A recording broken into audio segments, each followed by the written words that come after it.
네, 안녕하세요. 로열로더 투자전략가 로로쌤입니다. 자, 2020년 10월 27일 화요일 퇴근길 시황 시작하도록 하겠습니다. 자, 먼저 코스닥이 반등의 서막을 알렸다라고 적어 드렸는데 이 부분 외국인 수급 통해서 확인해 보도록 하겠습니다. 자, 주요 기업 실적 발표가 크게 앞두고 있습니다. 특히 29일 날 미국의 GDP와 함께 애플, 아마존, 구글, 페이스북, 스타벅스 등 빅테크를 비롯해 주요 기업 실적이 이번 주에 쭉 나열되어 있습니다. 체크해 보도록 하고요.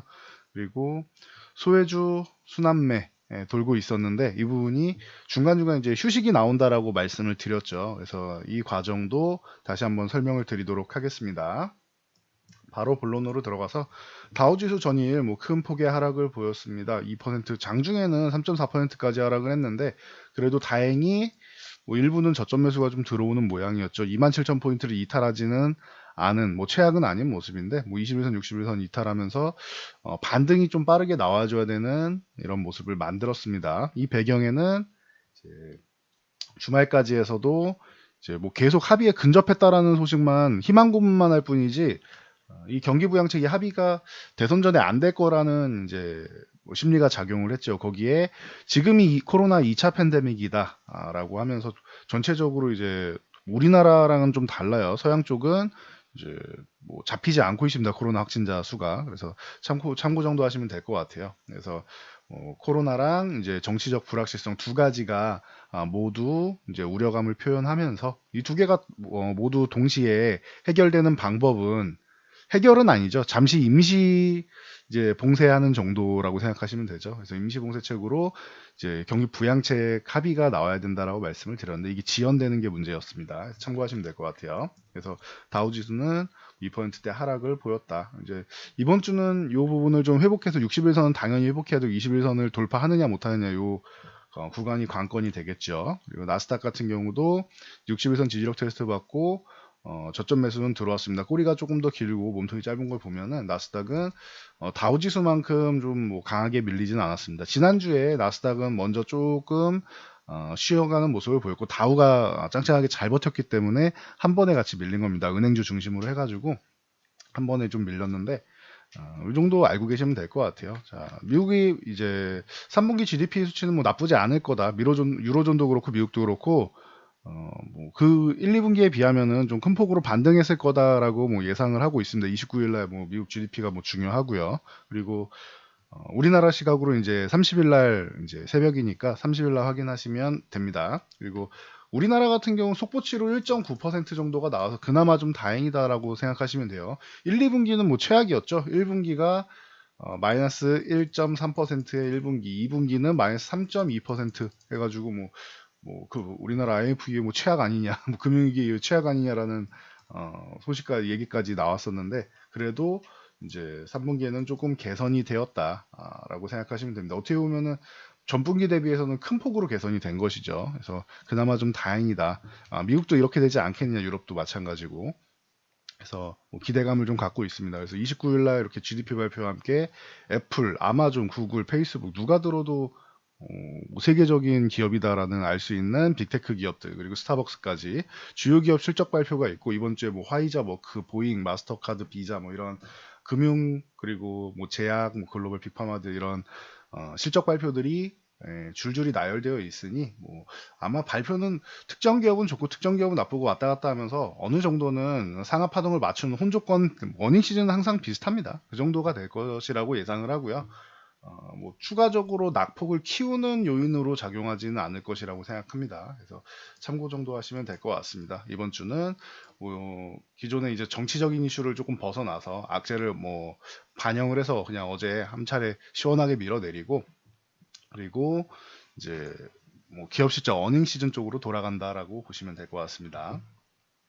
자, 코스피 지수 같은 경우 전일 미국장 하락한 거에 비해서 우리나라는 그래도 좀 잘 버틴 편이죠. 어제 이제 선조정 수준으로 나왔기 때문에 오늘은 그나마 좀 잘 버텨준 편이다. 2300까지는 밀려도 이상할 게 없다라고 말씀을 드렸고 내려와도 걱정할 게 없는 게 2300 흔들기 정도는 나올 수 있어도 다시 이 박스권이다라고 말씀드렸어요. 그래서 지금 구간은 이제 상단을 이렇게 좀 낮추고 상단을 낮추고 하단을 높이는 이런 과정 중에서 살짝 이탈했는데 다시 안으로 이렇게 들어오거나 아니면은 뭐 약간 이렇게 좀 길어지는 게 되겠죠. 그래서 이렇게 상하 파동을 그리면서 수렴 과정을 거치고 있다라고 생각하시면 됩니다. 그래서 코스피는 뭐 쉬어가는 모습 정도 보였다라고 보시면 되고, 코스닥이 그동안 좀 기관 수급 때문에 과하게 밀렸고, 어제 같은 경우는 추모 물결하고 기관의 과도한 매도가 나왔다라고 말씀을 드렸습니다. 오늘 저점 매수가 들어오는 소폭의 반등이 나왔는데, 개장초는 이제 마이너스권으로 시작했지만 장중 내내 1%도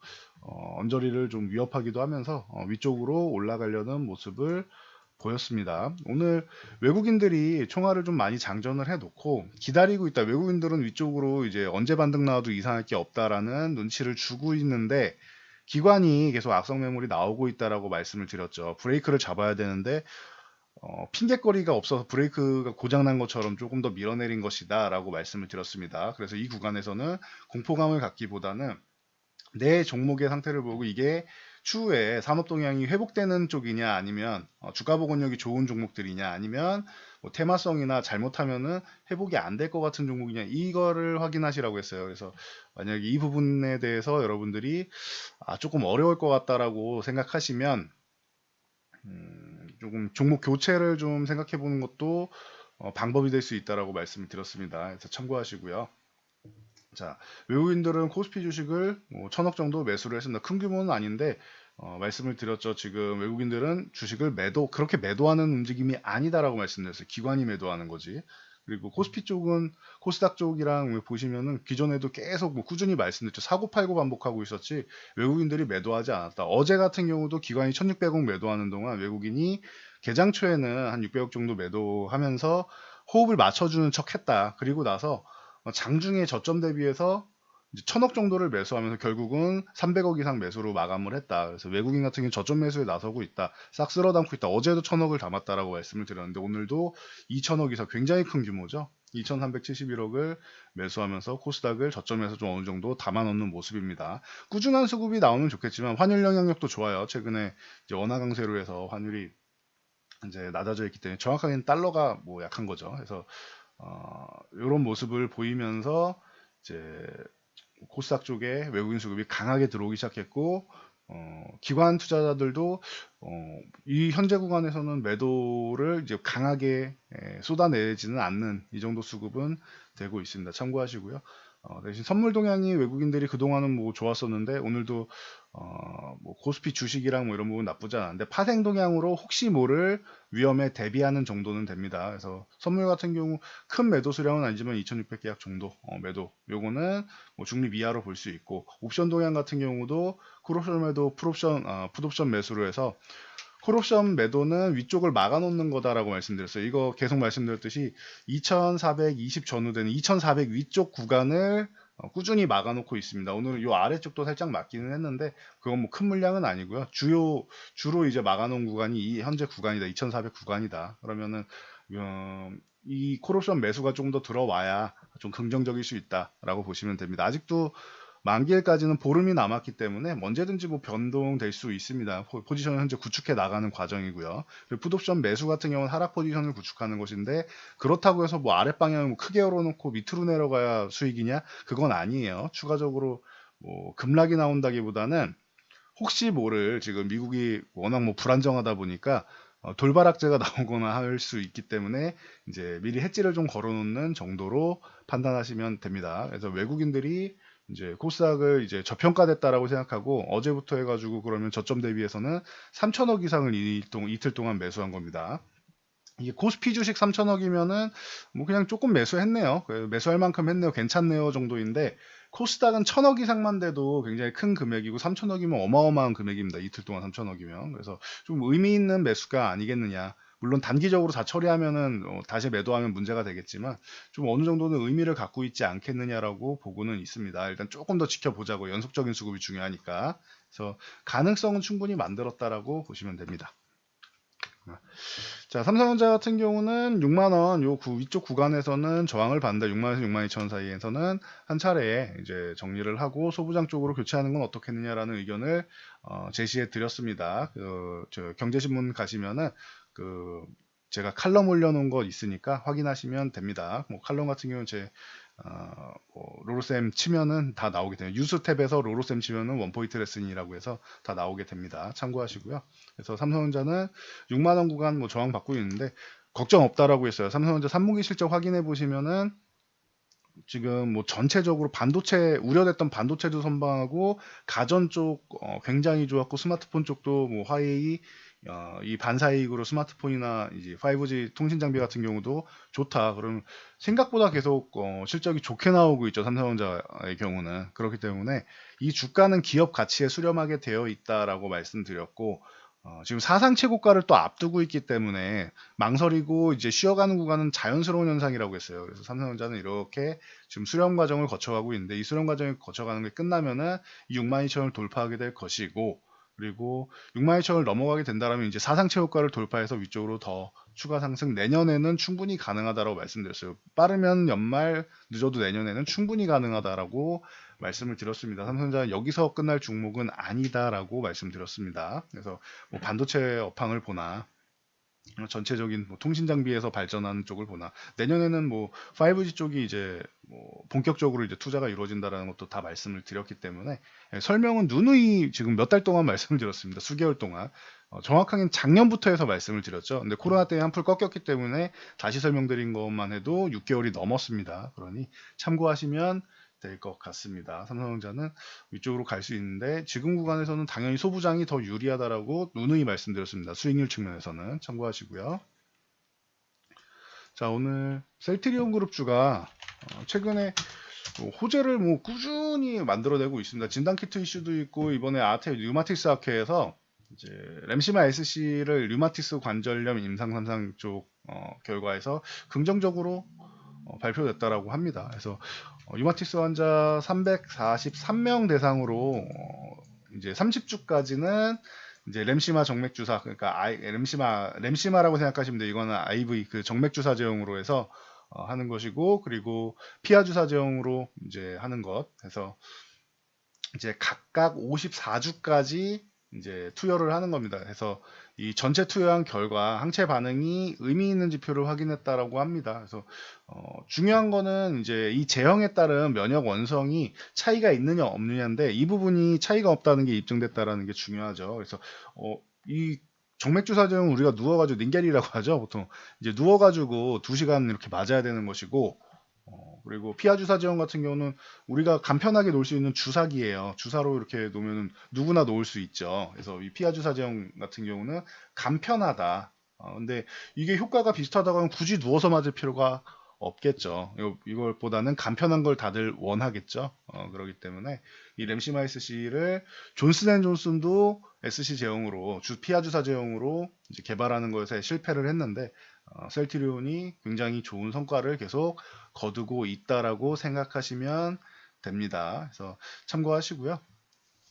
네, 셀트리온 그룹주 같은 경우는 지금 25만원 뭐 단기적으로 이탈해 있는데 호재를 여러 개를 품고 있는데 일부러 눌러주고 있는 느낌이죠. 올라갈 수 있는 이런 이슈들이 많음에도 불구하고 일부러 좀 눌러놓고 있다. 그러니 참고 정도 하시면 될 것 같아요. 이 수급이 해소되면은 제가 항상 말씀드리죠. 삼성전자 방금 전에도 말씀드렸듯이 주가는 기업 가치에 수렴하게 되어 있습니다. 이걸 수급적으로 언제까지 누를 수는 없어요. 그러면은 언제나 이 주가 동향이 좀 비정상적으로 눌려 있다라고 해도 언제나 기업의 가치에 수렴하게 되어 있습니다. 그러니까 참고하시면 될 것 같아요. 그래서 셀트리온은 올해가 제2의 도약기고 나쁠 게 없다라고 말씀을 드렸습니다. 그래서 참고하시면 됩니다. 셀트리온 같은 경우도 저 경제신문에 그 로로셈 뭐 JP 모건 혹은 뭐 이렇게 치면은 아마 셀트리온 JP 모건 이렇게 치면은 제 칼럼 올라와 있으니까 한번 읽어보시면은 도움이 되실 것 같습니다.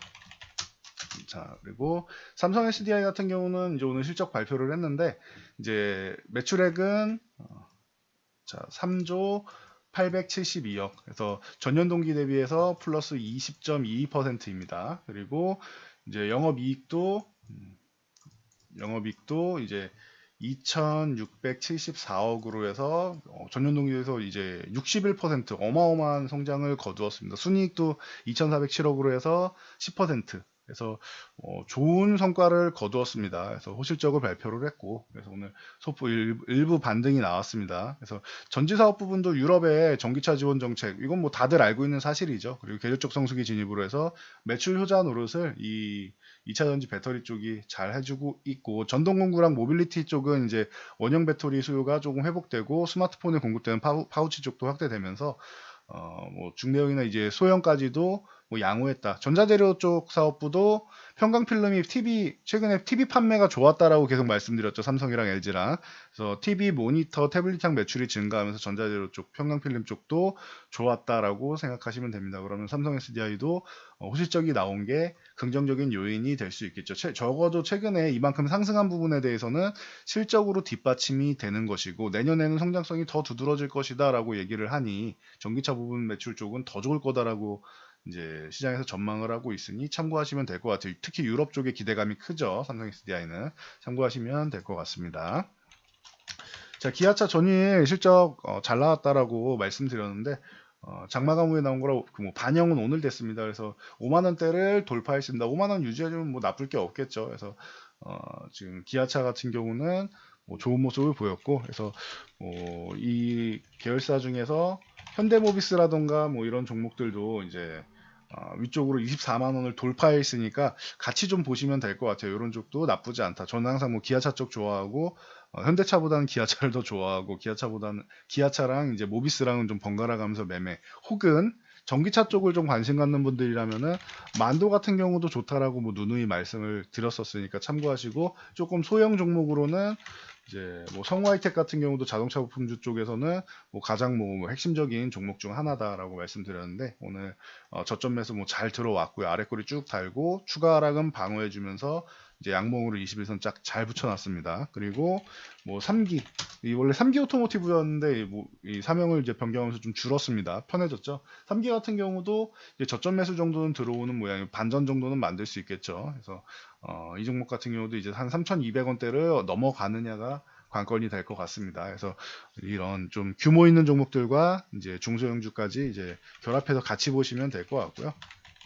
자, 뭐 나이백이랑 크리스탈 디노믹스 같은 경우도 이제 바이오 유럽 2020에 뭐 참가해 있죠. 그래서 나이백 같은 이 두 기업 모두 다 이제 글로벌 제약사들이랑 파트너링이랑 이제 라이선스 아웃을 논의하고 있습니다. 그래서 나이백은 이제 펩타이반 기반 플랫폼 시스템이죠. 그래서 폐섬유증 치료제, 그 염증성 장질환 치료제 쪽으로 해서 파이프라인 라이선스 아웃을 논의하고 있습니다. 그래서 참고하시면 될 것 같습니다. 유럽 소재 글로벌 제약사들이랑 이제 내년에 임상 1상을 진입하는 것을 목표로 해서 이제 기술 이전이나 뭐 협력 쪽을 논의하고 있다라고 발표하면서 뭐 긍정적인 모습이 나왔고요. 근데 21선 돌파는 못했네요. 25,000원을 넘어가서 여기 구간 위쪽에서 안착을 해줘야 됩니다. 그래서 지금 구간은 이제 25,000원 넘어온 것까지는 잘해줬고 1차는 해줬고 25,000원에서 25,500원 요 사이에 61선, 21선이 같이 놓여 있는데 이 구간을 좀 넘어가는 게 중요할 것 같습니다. 21선 넘어가서 안착이 된다라고 하면은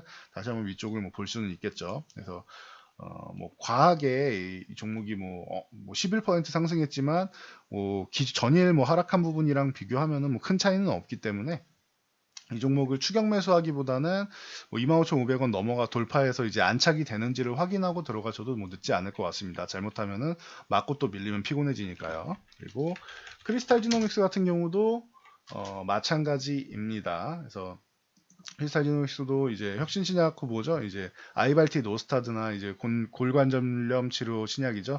아셀렉스, 그리고 슈퍼박테리아 박멸 신약, 뭐 이런 신약 후보 물질들에 대해서 이제 라이선스 아웃을 협의하고 있습니다. 뭐 구체적으로 에브비랑 존슨앤존슨을 비롯해서 글로벌 빅파마들이랑 1대1 미팅을 잡고 있다.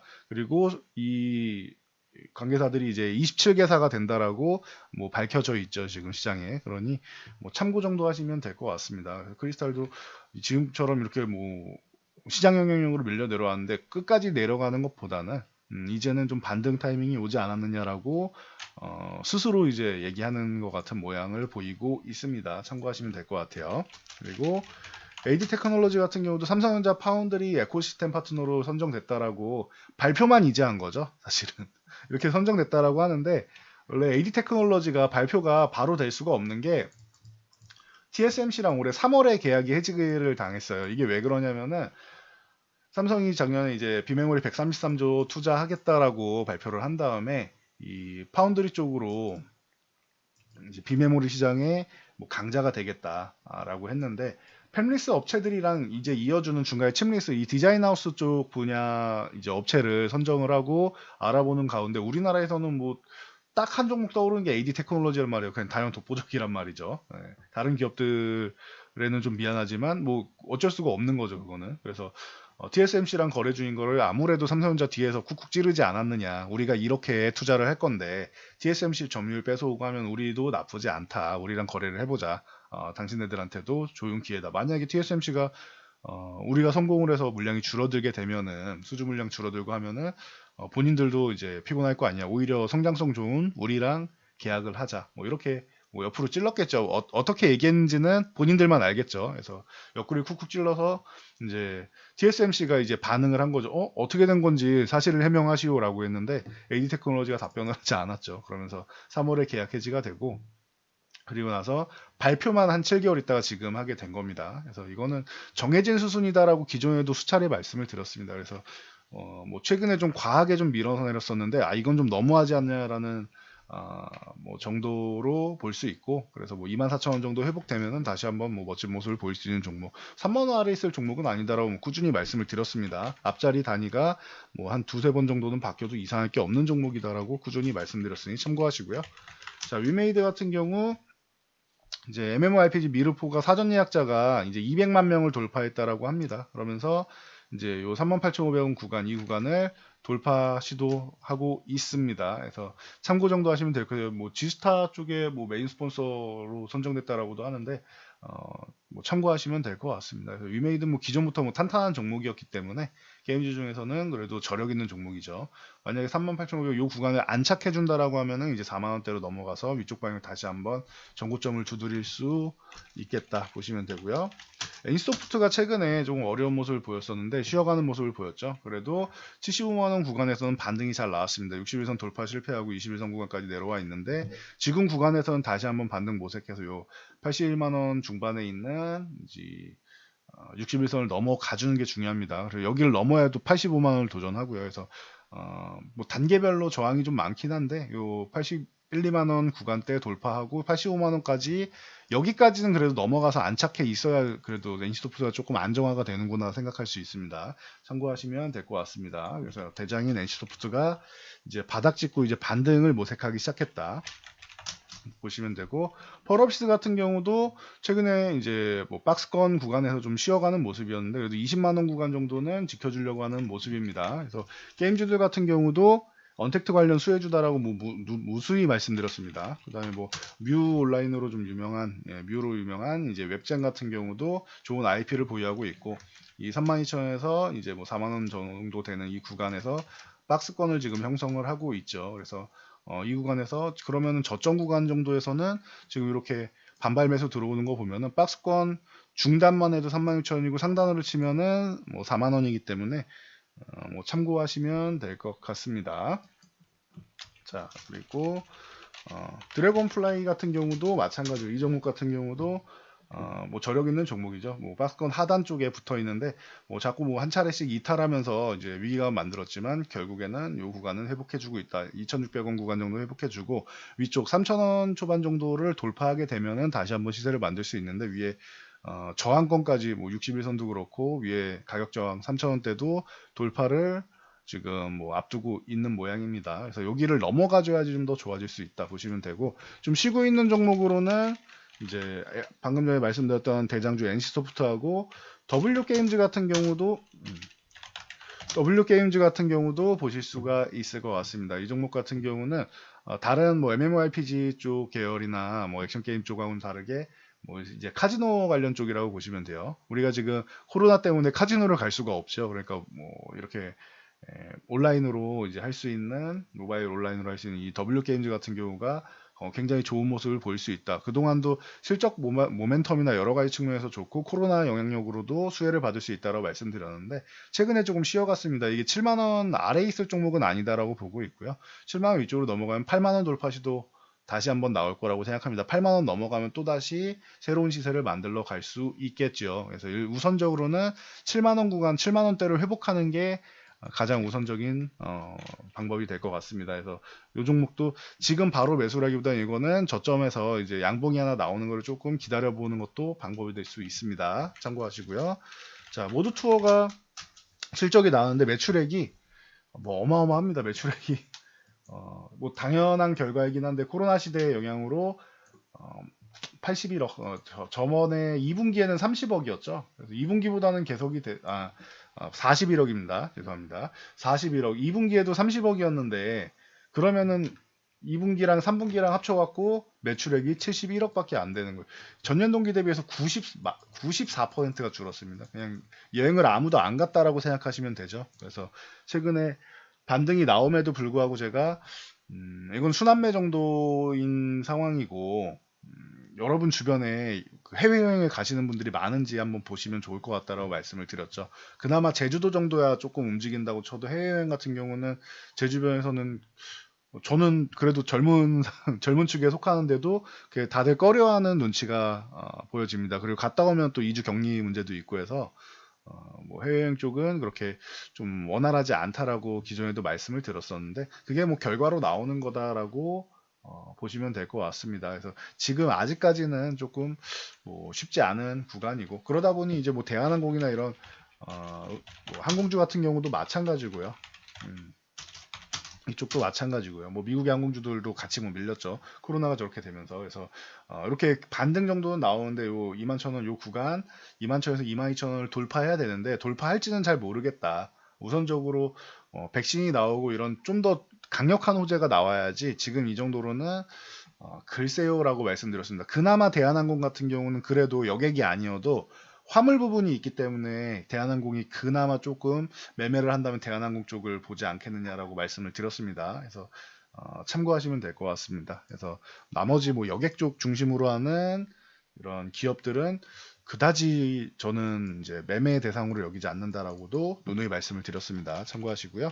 그리고 은행주 같은 경우도 최근 순환매 뭐 말씀을 드렸는데 좀 쉬어가는 모습 나왔는데 그 구간에서 지금 쉬어가는 구간에서 매매를 해야지 추격 매수하는 거 아니다라고 말씀드렸어요. 그 전체적으로 배당주 같은 형식들은 어마어마한 이런 뭐 시세 차익을 얻으려고 하기보다는 시세 차익이 많이 나오게 되면 오히려 매도를 하고 빠져나와야 되고 시세 차익이 적을 경우에는 배당까지 받으면 된다라고 말씀드렸는데 추격 매수가 아니고 좀 쉬어가는 구간에서 매매하는 거다 말씀드렸고 대표적으로 한국가스공사나 이제 한국전력 쪽을 제가 제일 먼저 말씀을 드렸는데 한국가스공사 같은 경우도 이렇게 양봉 3개 연속으로 나온 다음에 하루 쉬고 양봉 나왔는데 이때도 말씀을 드렸죠. 여기 고점 돌파 시도 나오는 건 좋은데 휴식 구간 분명히 나옵니다. 쉴 때 매매하세요라고 했는데 3만 원 아래쪽으로 해서 오늘 아래꼬리 길게 달고 저점 매수 들어오는 거 보이죠?